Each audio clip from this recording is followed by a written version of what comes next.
Alright, we have got it on now. The issue was my hand shifter here.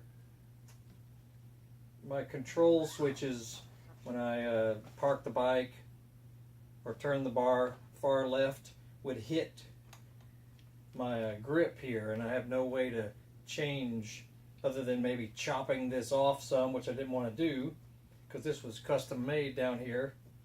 So I needed about a 1-inch lift on my bars here, and that's that. They are in place and looks to be secure. Let's have a look at it here.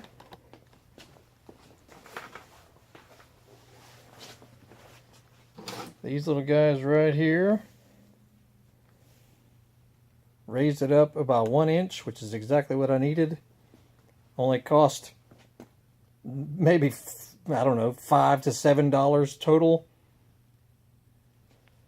Looks a little industrial, which is actually a good thing for this kind of bike. Not bad.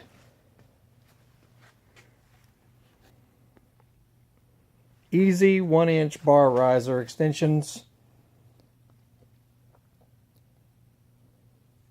Took me no time to do, and I was struggling with this one for quite a while today. Looks secure, looks pretty cool. Will make people ask questions about what the heck is that, and I like it.